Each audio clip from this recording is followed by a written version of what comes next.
Welcome to Fortress on a Hill. I'm Henry. I'm Danny. I'm Kagan. We're three leftist veterans that aim to expose the reality of the U.S. military's multiple wars abroad and to illuminate the damage military service does to Americans. American presidents throughout U.S. history have used American military and diplomatic power to force regime change of democratically elected governments around the world.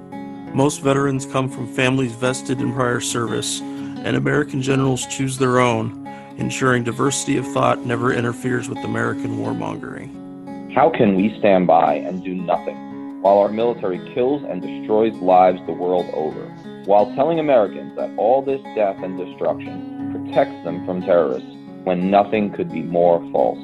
Fortress on a Hill aims to change that.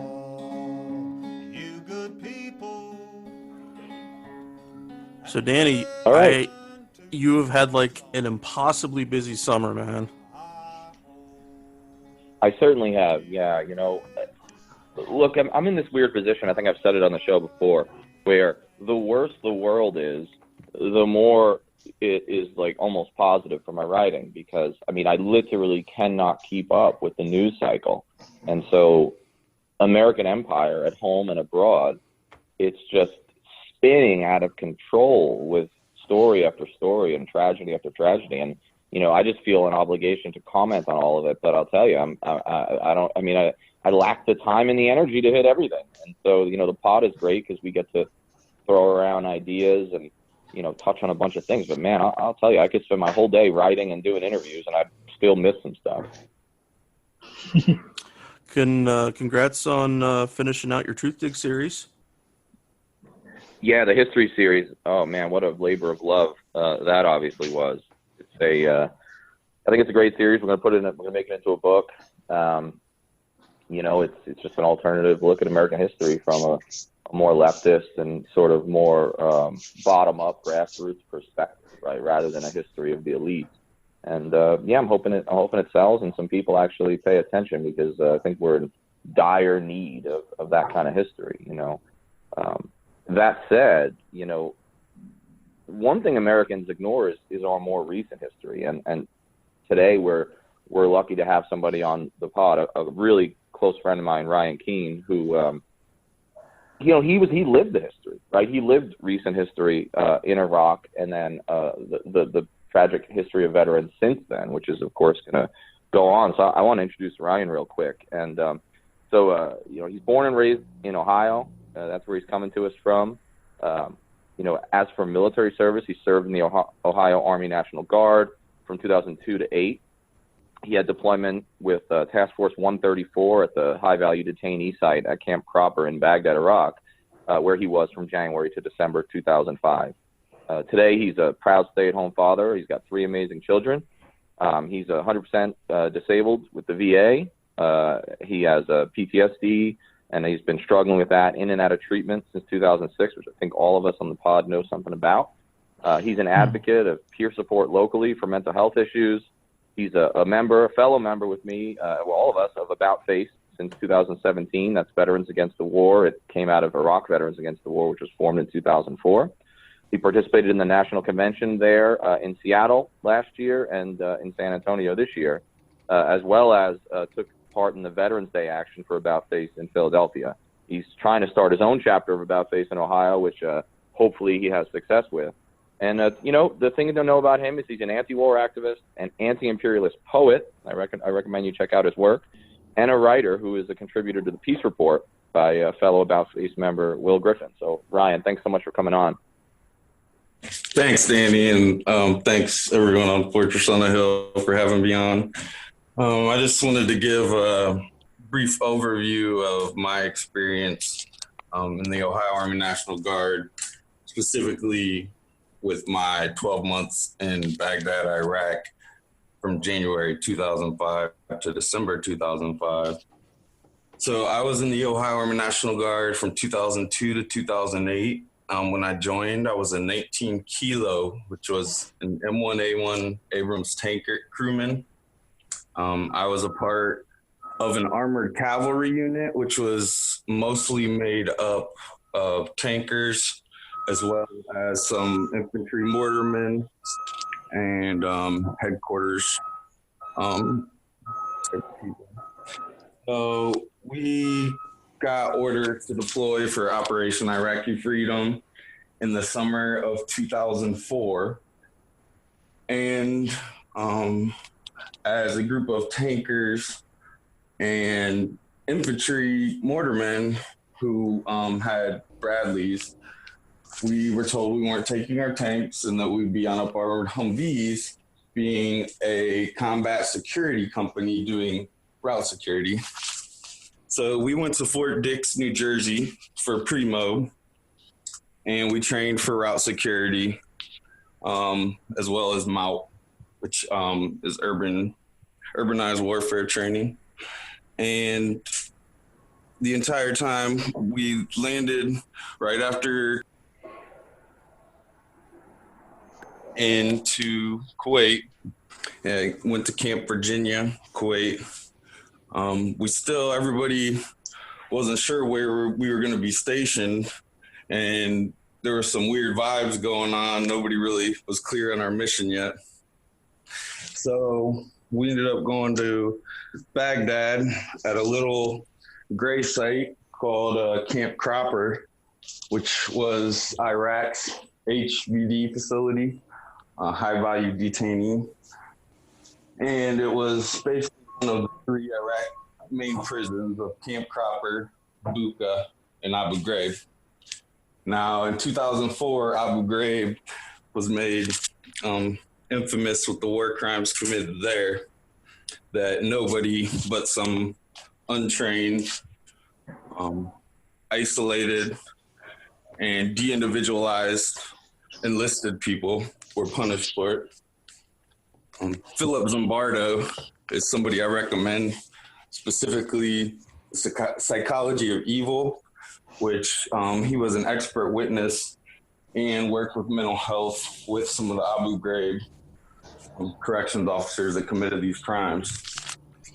Now, instead of having more oversight and more cameras, both visual and audio, when I arrived in Camp Cropper, like maybe I'd expect after these horrendous war crimes were released to the public, thankfully, there was actually zero photography, zero video, audio order on our camp. So none of us, our company was in charge of Camp Cropper, both tower guards, as well as the corrections officers and escorts and all the things. Unless you were on the Task Force 134 list, you did not get onto Camp Cropper. And if you did get onto Camp Cropper, you would not have any audio or video capabilities. So now, as an untrained and confused group of tankers and Cav Scouts and infantry mortarmen, combat arms unit, we are in charge of the high value detainees in Iraq in 2005. Just a couple brief things I will mention about my experience. So there was a gentleman named Cyrus Carr. He was of Persian descent. He was an American citizen and a veteran of the U.S. Navy. He had gotten clearance through the FBI and the State Department to do a documentary because he was a filmmaker on Cyrus the Great, who he's named after.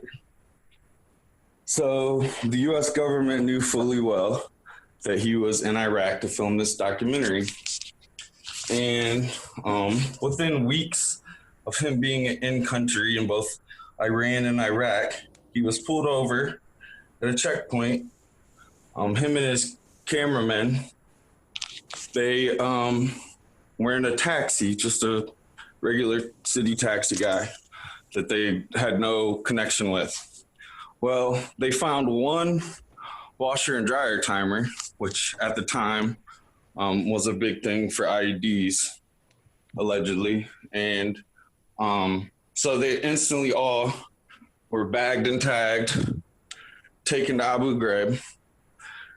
The minute any American citizen that was detained in Iraq at the time, the minute it was found out at Abu Ghraib or Buqa, you were instantly sent to us at Camp Cropper. So we came across numerous American citizens, most of whom were ended up through a long and unconstitutional process, released and found guilty of no crimes. Just being in a random taxi and then finding one timer gets you sent to Abu Ghraib and a black bag over your head as an American citizen and a U.S. Navy veteran. Another thing I would like to mention is the American Red Crescent and Red Cross were the only NGO that was allowed access to our prison. However, we were given notice of this, and the only way for them to correspond with family, legal counsel, embassies, friends, anyway, is through American Red Crescent and Red Cross letters. Well, there's no video or audio surveillance in the camp. So if a corrections officer gets a letter, I mean, 9 out of 10 times it's getting burnt with a lighter. I mean, just horrendous things like these, you know. So that's just a little bit of my story and why I don't understand, you know, why the impeachment seems to come up when, you know, an elite Democrat or Republican goes after another elite Democrat or Republican, but never after all these war crimes that happen after president on both sides. So that's an interesting point, you know, and you recently contributed mightily to my article that was entitled Impeach All the Presidents. Actually, I wanted to title it Impeach the System, Not Trump. But, you know, you contributed mightily to it because that morning when I was sitting outside the gym, you know, we were texting back and forth about, you know, Pelosi's impeachment announcement the day before. And you had some interesting things to say, and you've hinted at it, and I want to expand on that. You know, you say how you don't understand why this, you know, attack on Biden, this inter-mainstream partisan problem is now the genesis for impeachment, whereas other things weren't. So, you know, expand on that a little bit, and then kind of let the listeners know what your concerns are about the United States and the Democratic Party specifically pursuing this impeachment, which will probably cloud out other things. Okay, so I've just been thinking about just in recent history. I mean, this is, I'm sure, been going on much longer than this. You know, if you know anything about General Smedley Butler.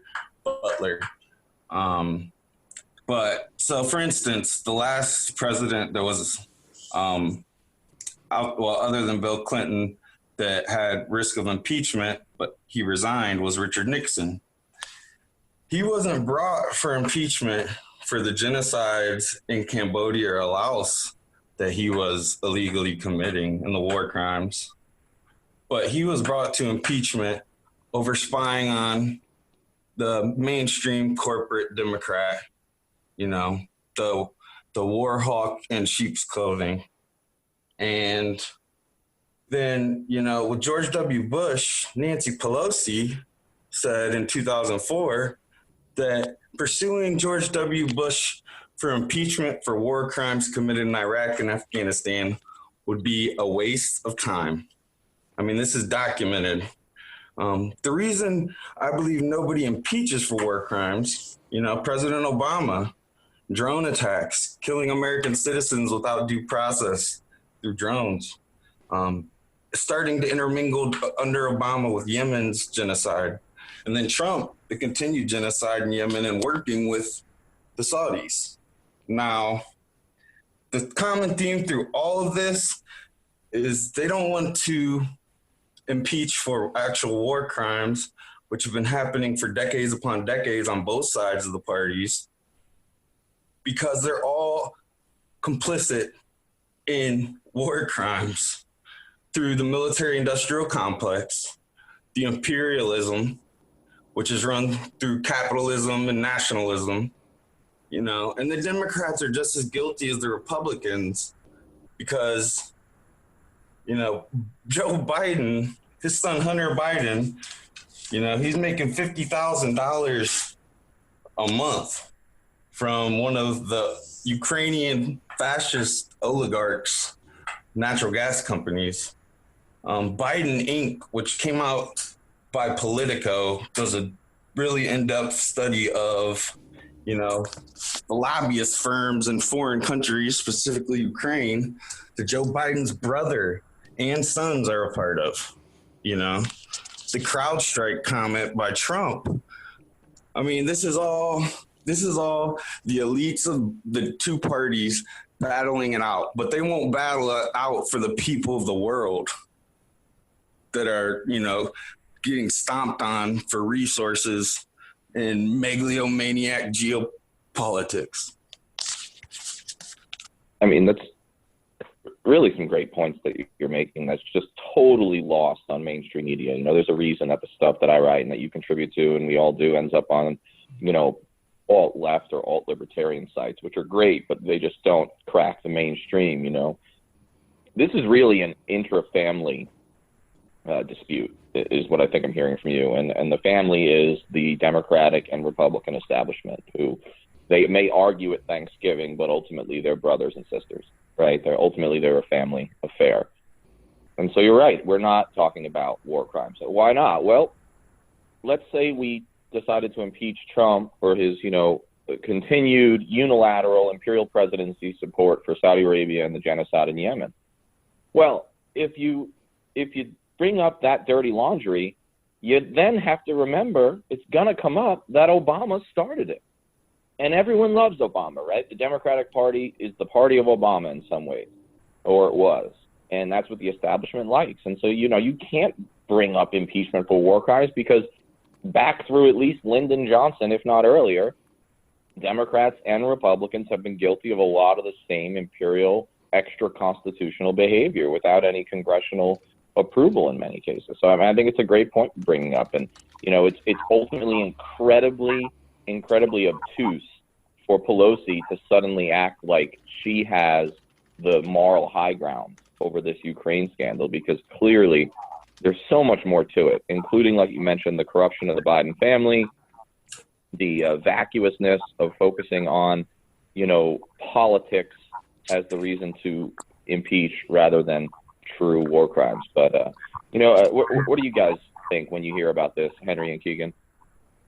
Well, the interesting thing, Ryan Grimm from The Intercept brought up a really interesting point about the impeachment, saying that the main reason why she's finally taking it up now is because a lot of those Democrats that in the House that weren't 100% for it are worried about getting primaried from the left. So there's this, so they were the ones that were knocking on her door being like, hey, we have to take this up because this is the straw that's breaking the camel's back, basically. And so a lot of people were afraid for their own seats instead of, and this just goes to the party politics thing of people being like, oh, well, I'm going to lose my seat, so I need to get behind this because a lot of people in our base are behind this. And so Nancy Pelosi finally felt like she had the backing and the political capital to go forward with this.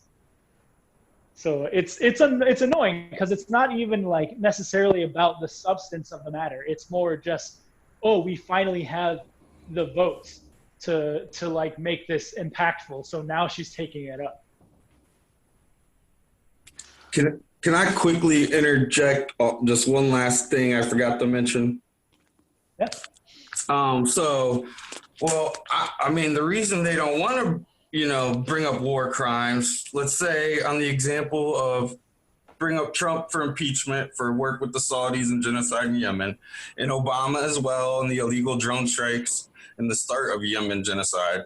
Well, the Clinton Foundation has direct donations from the Saudi royal family as they're sending arms sales to Saudi Arabia more than any other country in the world. You follow the money in these imperialist capitalist societies, because the corporate puppet masters are the ones that are pulling these strings of the figurehead corporate mainstream Republican and Democrat taking super PAC money, specifically after, Citizens United. It's a shame. Absolutely. I one thing that I've been noticing is, and you guys tell me if it's been the same for you, the use of the word whistleblower has suddenly has a positive connotation now. Prior to this news cycle, the media was whistleblower equals leaker. They wouldn't say it. You wouldn't hear on CBS this morning that someone was a whistleblower. You would hear that they were a leaker under the Espionage Act. Why is it that Chelsea Manning, or Reality Winner, Daniel Hale, or Ed Snowden, why didn't they get this kind of treatment from the media when they were actual whistleblowers contributing to finding out the horrors that we're all talking about right now? It makes my ears want to turn inside out. That's amazing. That's beautiful, Brother Henry. I mean, you're so right.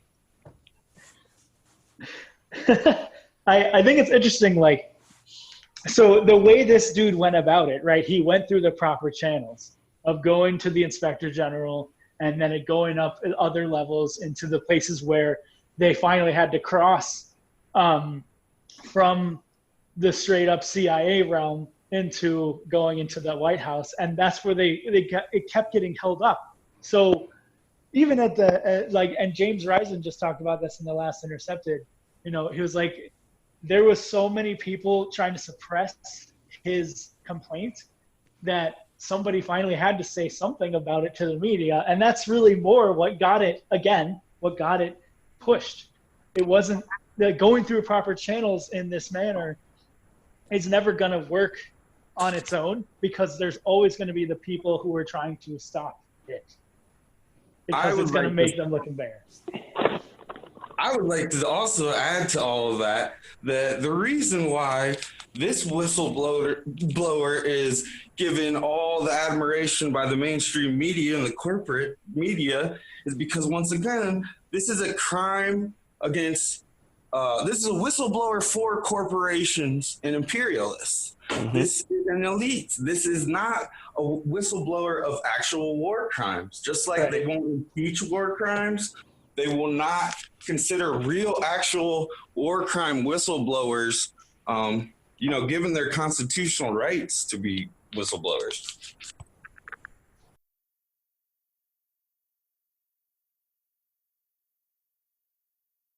I think, I'm the last guy who likes taking a position of defending Trump, but I think part of what determines how you're treated as a whistleblower is who you blow the whistle on. And so the crime ultimately of Manning and Snowden was that they had the audacity to blow the whistle on the Obama administration, the mainstream, highly respected among liberals, quote unquote, Obama administration. And the thing that's happening right now is the Democrats who run the House are so veritably obsessed with Trump. They're so reflexively anti-Trump that suddenly they're willing to listen to a whistleblower, treat a whistleblower with respect, because it's against someone they don't like. Because Trump, for all his crimes, he is an outsider in a way. And neither the mainstream Democrats or most of the mainstream Republicans at root have a lot of respect for the guy. I think that if this whistleblower were to come out and said the same thing about a call Obama had made, it would not have gotten as good of a treatment, especially from like MSNBC and CNN, which are really Obama networks. And so I think that this is a huge, huge point that you're bringing up, Brian, and that you're bringing up, Keegan, that, we don't really respect whistleblowers. Obama put more of them behind jail under the Espionage Act than all presidents combined since 1917 when the act was passed by Woodrow Wilson. So I think that we're all on the same page that I think the impeachment thing is a canard. I think it's a charade. It's a political game. It's an entertainment mechanism that's going to increase media ratings, but it's certainly not in the interests of the American people. You know, Snowden released, he blew the whistle on things that were crimes against the American people, being, full-scale surveillance, right? And Chelsea Manning, even more so, spoke out in the name of the American people when she said, look, like, not just the American people, but the Iraqi people and the Afghan people. She was saying, look at these war crimes that are being hidden from you. But that was a crime. They were both treated as criminals. They still are. Chelsea Manning served one of the longest federal prison sentences ever meted out to a leaker or a whistleblower. And this whole impeachment thing it's a joke. And the people, unfortunately, the people of America are going to get caught up in it. They're going to get tied into it. It's going to be all day news 24/7 for the next year, maybe. And what we're not going to talk about is, hey, the Afghan anniversary, our 18th full year of being there, entering our 19th year, is about to come up. I mean, that won't get 1/50th of the coverage of the latest tweet from Trump about the whistleblower, or the latest, action taken by Adam Schiff or, Nancy Pelosi. So I just think this is such an important topic for our listeners to pay attention to, as we sort of transition to other headlines for the day. I just want to re-emphasize how right Ryan is to bring up these points. And it really did inspire me to write, one of my more clicked on, one of my more read articles on this, impeachment charade.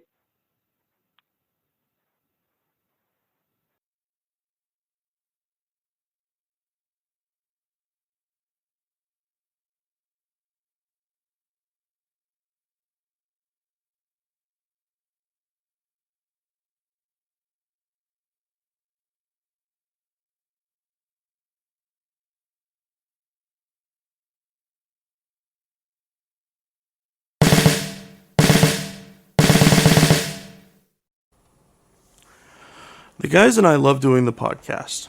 Being able to share our experiences in the military with allies and supporters means the world to us. But we can't do all the work. We need you to share an episode of ours with somebody, anyone whom you think might be affected by it. Maybe a young person looking to join the military, or parents advocating for one, conscientious citizens who care about the violence the U.S. wages in their name, advocates for women and people of color who understand the harsh environment the military can create for minorities and also inflicts on minorities across the globe, and anyone else you think it might affect. Please take a minute and share this with them. Now, our podcast is supported in a few different ways.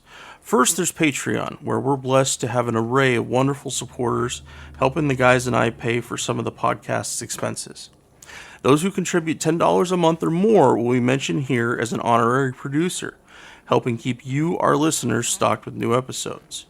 But you don't have to contribute $10 a month to help us. For as little as $1 a month, you can help us keep going, paying for hosting and storage fees, transcribing old and new episodes, promoting and expanding the podcast, and other crap I can't think of right now.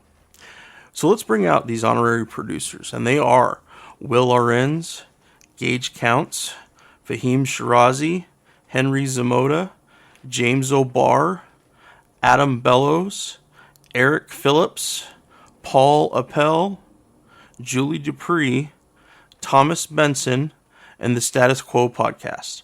Your contributions are wonderfully helpful to us. Thank you very much. However, if Patreon isn't your style, you can contribute directly to us through PayPal at paypal.me/Fortress on a Hill. Or please check out our store on Spreadshirt.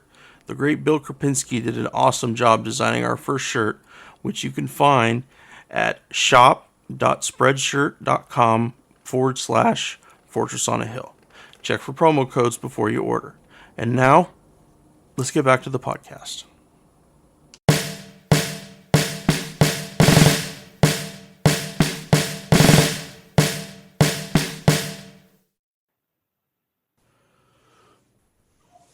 So now I want to tell you guys a little story. During my second tour in Iraq, I was introduced to these massive surveillance towers that had cameras capable of seeing at least a mile away in perfect resolution. It may have been further than that. I can't remember the exact specs. But it allowed the Marine Corps units. I was a squad of Army MPs with stationed with the battalion of Marines in our area to see a great amount of their patrol area without having to send people to actually observe it. Your patrols don't have to be there. They can see down certain streets or certain hot spots. And Iraq itself is mostly a really flat and desert area of the world, aside from the north, which only added to the range of the towers. There was a day in 2008 where my squad was blocking off a road after finding a roadside bomb. And we sat there for I don't know how many hours waiting for EOD to arrive and defuse the device. And despite my truck being only parked a few hundred meters from the bomb, I couldn't actually see the bomb myself. But you know who could see the bomb? The giant Marine tower back on our camp behind me. They knew that the EOD techs were going to blow it up before I did. I remember it was pitch black. It got to like 11 or 11:30 at night, and all of a sudden there's just this huge ball of fire in the air. And they're like, "Oh yeah, they told us they were going to blow. We didn't let you know." So I think nobody was close enough to get hurt or anything like that. But yeah, that really pissed me off. I tell this story because of a new report from The Intercept detailing how towers like these are going to become the norm along the U.S. southern border. Except these new towers are 10 years more advanced and far more powerful. Customs and Border Protection plans to build 10 of them across a particular area of the border in Arizona where the Tohono O'odham Nation's reservation sits. They're described as, quote, a 160-foot surveillance tower capable of continuously monitoring every person and vehicle within a radius of up to 7.5 miles. The tower will be outfitted with high-definition cameras with night vision, thermal sensors, and ground-sweeping radar, all of which will feed real-time data to Border Patrol agents at a central operating station in Ajo, Arizona. The system will store an archive with the ability to rewind and track individuals' movements across time, an ability known as wide area persistent surveillance. And the contractors doing the work at the border, they belong to an outfit called Elbit Systems. They are Israel's largest military contractor. And you're never going to guess where those towers and surveillance systems were first tested and installed. In the Gaza Strip. The Palestinian people have been living under this particular security nightmare where their homeland is both physically and digitally occupied every day, all day. And now, part of that nightmare is coming to our southern border. Now, keeping all that in mind, add that to this next headline here. An NSA targeting system known as Real-Time Regional Gateway, or RTRG, created and honed on America's many battlefields, including Iraq and Afghanistan, has helped connect NSA data with both American intel activities on far-off battlefields and intel from American allies. NSA analysts here in the U.S. can immediately sift through intel from multiple American allies and their activities on the battlefield, and vice versa. Guess which federal agency is now using this exact tracking system on our southern border? It's ICE.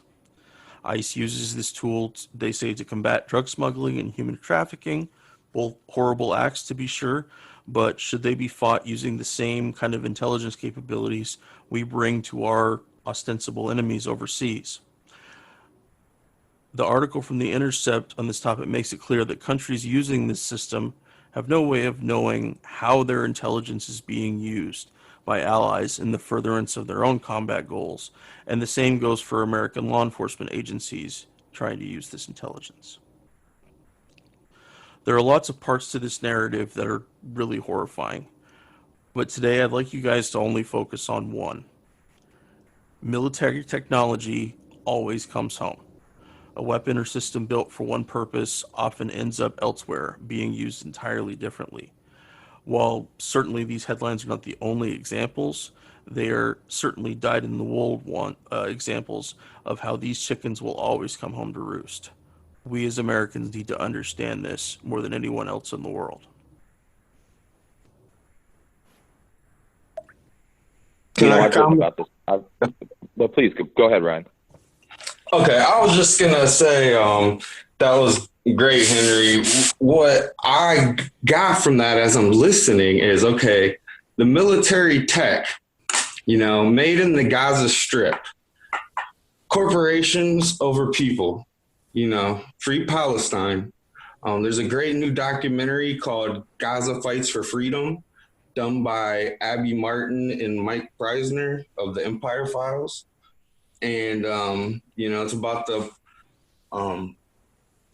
Great March of the Return. And basically, we'd rather have military contracts with military industrial complex industries and corporate elites on both sides over there making this technology to bring home to the South. Now, the immigration problem, let's talk about the Monroe, ever since the Monroe Doctrine, we've been doing corporate imperialism all through Latin America. This country was founded as an imperialist country when Christopher Columbus started committing genocide on indigenous people all over North America, and even before that, the Spanish Inquisition in Latin America.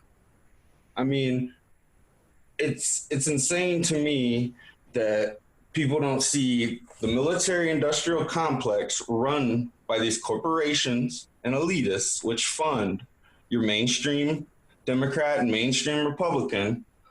They control all the puppet strings all around the world. And it comes down to corporations and profits over people. And that's why a people's movement, a proletarian movement is needed.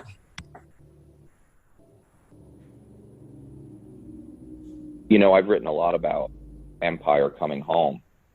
I've even titled more than one article as The Empire Comes Home, or This is What Happens When Empire Comes Home. And normally I write about surveillance on American people. Often I talk about the border. And Henry's headlines here combine both. And I think we have to start to be honest with ourselves about what occurs when you fight counterinsurgencies, or whatever you want to call these terror wars since 9/11. When you fight these for 2 decades, it is historically inevitable that the technology and the tactics applied against foreign, usually brown folks, will inevitably boomerang back to the United States and be used first against our communities of color, whether they be urban ghettos or border refugee communities. And eventually after that, it'll come back on all of us, as we saw with like the Snowden allegations or the Snowden leaks, where we found out, wow, like even if you're a white Christian male, you're still being targeted by the NSA. Whoa, that got people to have some pause. You mentioned that Israel, of course, is complicit in all this. I mean, Israel has become the model. The surveillance and the occupation and the imprisonment of Palestinians in the West Bank, and especially in the Gaza Strip, that is what America has become. It's the model for American behavior on the border. Mexico, right, and everything south of the Rio Grande is the Gaza Strip and West Bank, so far as we're concerned. That's the enemy. Anyone on that side is the enemy. So surveilling them, brutalizing them, arresting them, dividing them from their children, that's all okay. And ICE is really just a domestic arm of the U.S. military and of the U.S. national security intelligence state.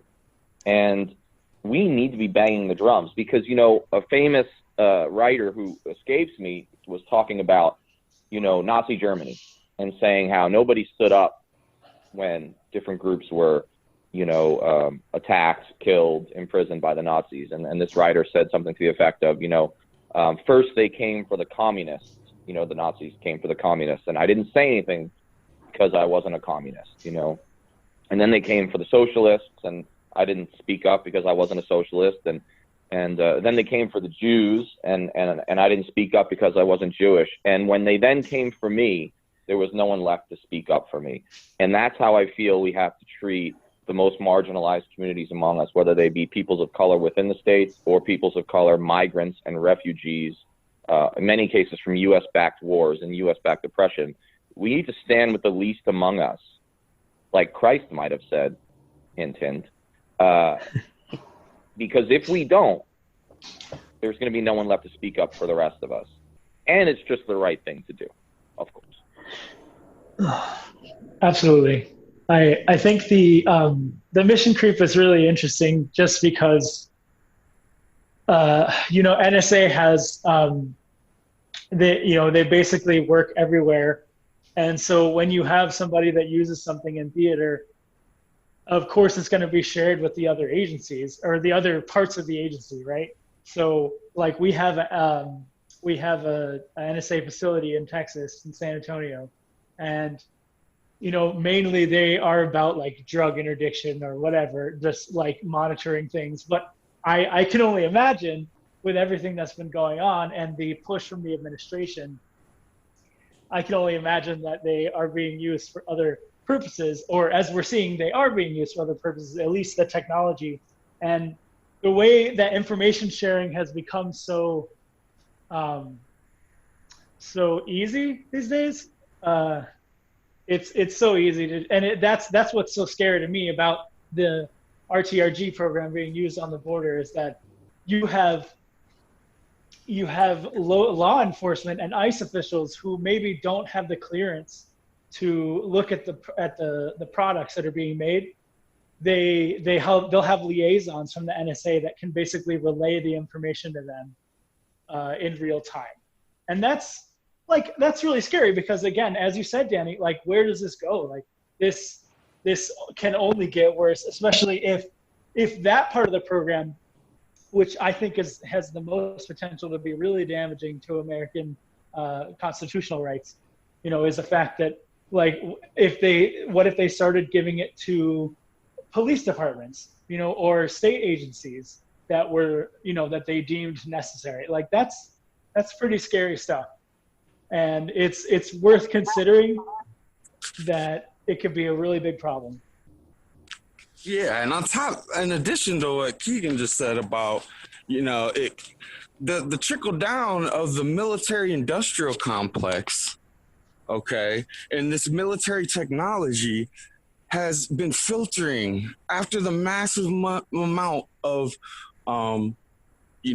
tanks and Humvees and assault rifles and all these things that were made for the false flag, war on terror. They've trickled down to the communities. I mean, after the police murdered Michael Brown in Ferguson, it looked like a war zone. I mean, and these are just local law enforcement, a lot of who have PTSD and have been traumatized either by veteran services or by, being a law enforcement officer and some of the traumatizing circumstances you come across. And these corporations, instead of investing and protecting people and maybe investing in some mental health, no, they'd rather invest in these corporations, in these military industrial complex industries. And it trickles all through the private community too, It's mass incarceration and mass surveillance. It's insidious. And I'm going to tie this to Trump somehow. It seems like you can always tie everything to. But think about his base, right? His base, we're told again and again, and I think it's partly true, is the disgruntled white working class, right? So what do we know? And this ties into the military-industrial complex. Why is it so hard to stop, militarized policing? Why is it so hard to stop mass incarceration? Why is it so hard to stop the abuse of migrants at the border? Well, it's hard to stop because it is a money-making machine. And it is a money-making machine that obviously most of the profits go to the corporations, but some of the pay, it's rather modest, but some of the pay goes to that very white working class, many of whom are veterans, because deindustrialization crippled unions. It crippled well-paid manufacturing jobs with benefits that mostly the white working class had benefited from, often at the exclusion of people of color, but that's another issue. Well, who still employs the white working class, many of whom are veterans? I'll tell you who. ICE, local police forces, and prisons, prison guards. Did you know that prison guard unions, especially in New York State but elsewhere, are some of the most powerful lobbying organizations in their states, in this country? Because they want more prisons built, because it's an employment issue for them. The white working class has to work somewhere. And there's no longer much being made in this country since we've handed most of our manufacturing jobs overseas and sold out the working class of all colors. You know, it's really, really hard to close a prison. It's really, really hard to shut down ICE, and it's really, really hard to downsize the militarization of police because it's an employment mechanism, and it's massive profits for the military-industrial complex. This is the refuse of empire, and I'm really glad we talked about this today. Let's not, forget, this is all, whether it's the new proxy wars that have been privatized with contracts going out to KBR and Halliburton and everybody else, or the privatization of the mass incarceration of the United States and these private for-profit prisons. They need to be shut down immediately.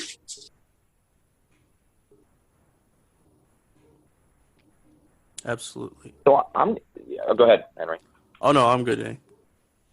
So I'm going to pivot us once more to our final headline of the day. And it's all related, and it's all depressing. You know, there are days where I wonder, is this good for me? I mean, personally, the writing and the podcast and the speaking, there are days where I get pretty low. And I'm sure everyone on the pod right now, right, all four of us, can probably relate to this. There are days when I feel low because I don't tell good stories. I don't tell happy tales. I don't talk about happy things.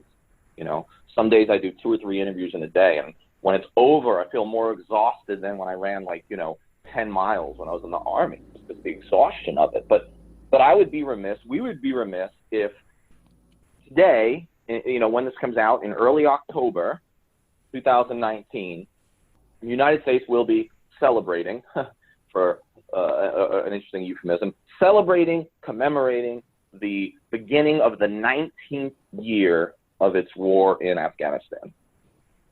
Let that sink in for a minute. 19 years at war in one country. Longest war in American history. Before that, it was the Philippine-American War, or the Philippine-American Massacre, where we killed 1/6 of the population in that country. I just wrote about that. No one remembers. Done the same thing to Afghanistan. So what's happening around this 19th or 18-year anniversary, the beginning of the 19th year of U.S. involvement in Afghanistan? Well, we had Afghan elections just recently. We don't know who won yet. We never seem to know. It takes about 3 weeks to have a winner in Afghanistan. It's a pretty antiquated voting system. What's certain is it's going to be close, it seems, from early results. Abdullah and Ashraf Ghani are facing off again. They're both members of the elite, right? They're both seen as highly illegitimate by most of the Afghan people. And it'll be contested, and whoever comes out on top will probably be the one who cheated more or who gets the U.S. to back them, which is what's happened in the last 3 elections.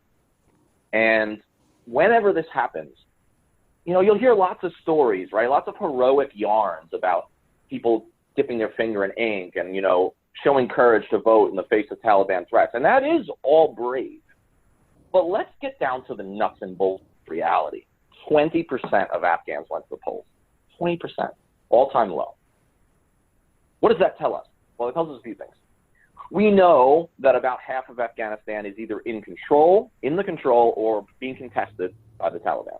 So that does rule out a lot of people because of fear, or because, let's be frank, lots of people in those areas support the Taliban, which is why they're able to hold on to power there, okay? Because in parts of Afghanistan I was in the south and in the east, the Taliban is like the home team, right? They grew up there. They like it. The people are the Taliban, right, in one form or another. And then that still leaves out the 50% of the country that is relatively peaceful, or at least relatively under the control of the government. Well, why didn't those people come out? Why did less than half of those people come out? That's apathy. That is the feeling, and we see it in America on a smaller scale, a growing scale, though. The people, when they don't believe they have real choices, when the people believe that the people running, right, are just the same corporate mainstream politicians who are supporting the elites, right, whether it's Hillary Clinton and Donald Trump or George Bush and John Kerry, right, who all go to the same colleges and are all part of the same secret societies, or whether it's Abdullah and Ashraf Ghani, right, both of whom would be more comfortable in a Paris cafe than walking the streets of Kabul, right? That's who the Afghan people have to choose from. And so it tells us how illegitimate most Afghan people find the U.S.-backed, the U.S.-propped up government. And this is not really democracy, okay? When 20% of the people come out to vote in a civil war-ridden country that's occupied by a foreign power who ultimately, that's the U.S., who ultimately pulls the string, right? This is a charade too. This is the illusion of democracy, not the actuality of democracy, right? The illusion that Afghans have choice. Yes, but the reality is they only have choices that we give them. On the 18th anniversary coming up of Afghanistan, also, maybe they're not so sure about these choices because in recent history, there's a book as well as a Hollywood movie of Charlie Wilson's War, a representative from Texas who, you know, with the corporations and the military-industrial complex blessing, went to Afghanistan to aid supply funds and arms to the Mujahideen, which was the precursor to the modern Taliban. Now, Osama bin Laden, we all know, you know, is a big elite family. The bin Ladens in Saudi Arabia, the number one promoter of Wahhabism, yet the Clinton Foundation wants to take donations from them, you know, and let them assassinate journalists in an embassy. But we don't want to impeach for that. You know, we propped up Saddam and the Ba'ath Party against Iran in the 8-year war of Iran and Iraq. I mean, this is all repeating itself. And you wonder why maybe the Afghan people or the Iraqi people question their choices or know it's already, you know, rigged for whoever America's next puppet is going to be anyway. Well, what you're mentioning there is what I like to call inconvenient context. Americans don't really like context. It's not their favorite thing. The United States of amnesia. Right. And you notice, like, nobody's really talking about women in Afghanistan in the correct way. What I mean by that is these neocon and neoliberal zealots who keep telling us we have to stay in Afghanistan or, I don't know, the world is going to end, right? You ever notice that they don't talk about the fact that they themselves in the 1980s backed the Mujahideen against the Soviet-backed socialist government of Afghanistan. Now, that socialist government of Afghanistan, while imperfect, as most authoritarian states tend to be, whether they are socialist in makeup or capitalist, that socialist Soviet-backed regime was the most progressive for women's rights and minority rights and religious secular freedom of any government Afghanistan has ever had.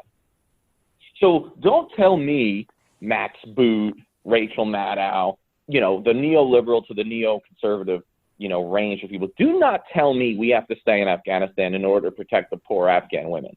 This war was never about that. This war was about revenge first, ill-conceived revenge.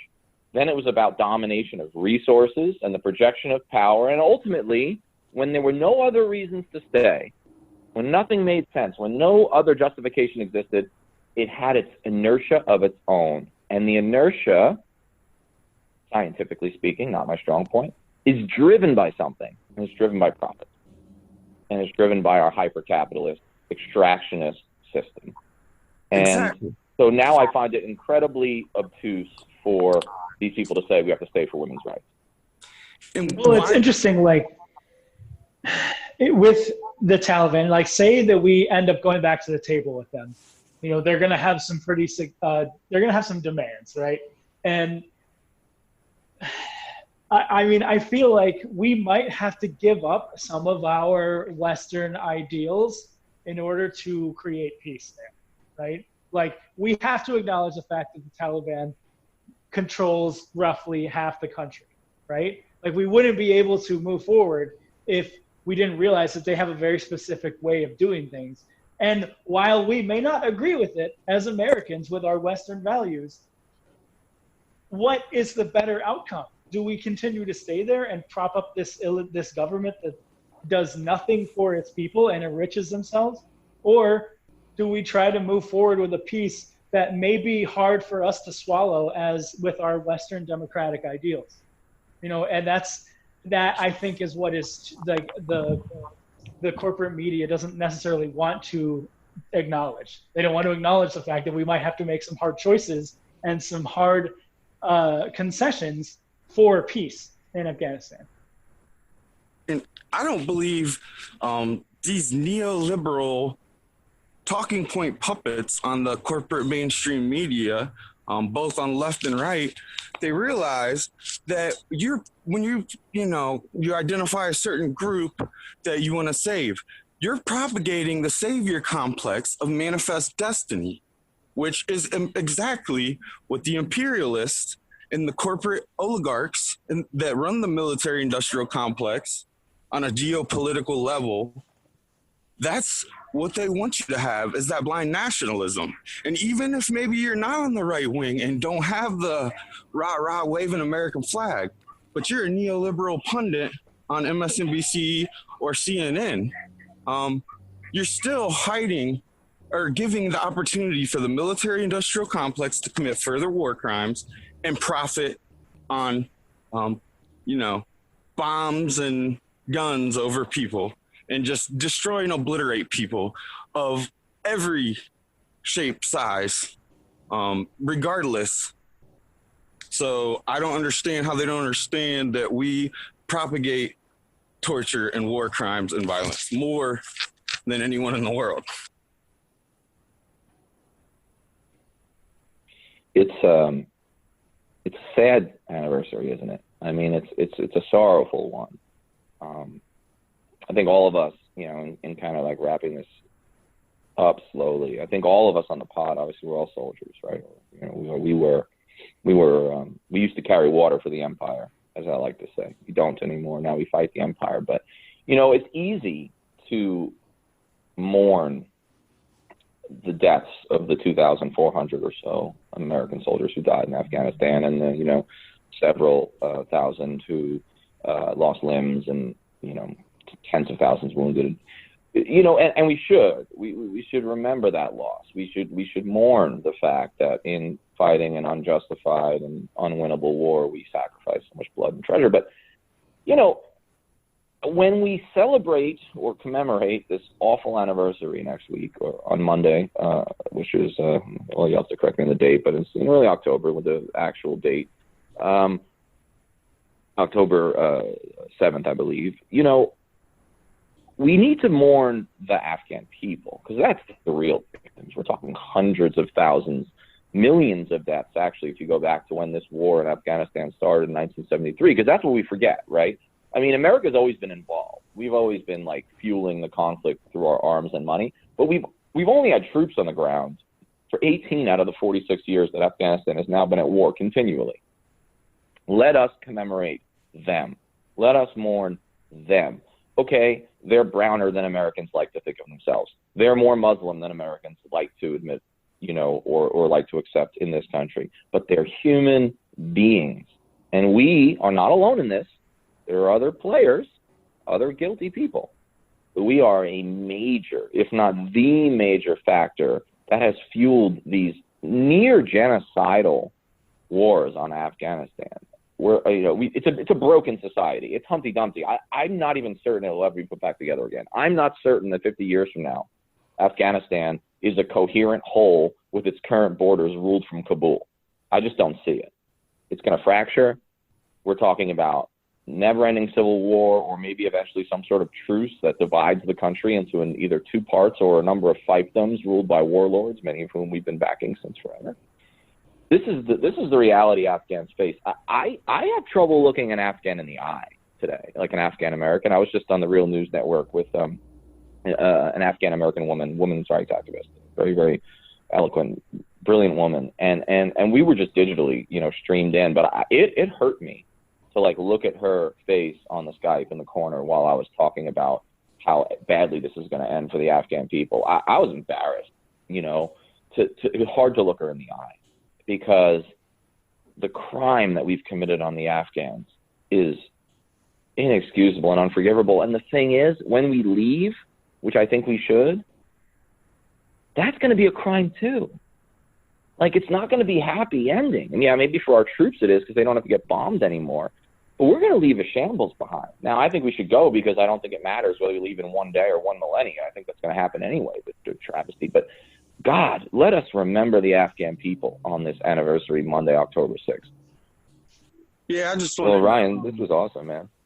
Yeah, I wanted to say thank you to Henry and Keegan and Danny for having me on, and I hope everybody listening supports Fortress on the Hill. And also, I wanted to shout out The Peace Report again by Will Griffin, and hopefully some of the listeners will check out what he has to say. Keep fighting imperialism and keep fighting the military-industrial complex. Thanks for having me. Thanks, man. Thanks, Ryan. We're on Twitter at Fortress on a Hill, and also at Facebook.com at Fortress on a Hill. You can find our main blog page and our full collection of episodes at www.fortressonahill.com. iTunes, Stitcher, Google Podcasts, Patreon, Spotify. You name it, almost anywhere you listen, we're already waiting for you. And hey, we're always in the market for more Patreon supporters. Please consider becoming a patron at patreon.com. And if you're not into giving us a monthly payment, think about giving us a couple bucks on PayPal. The link is in the show notes. Skepticism is one's best armor. Never forget it.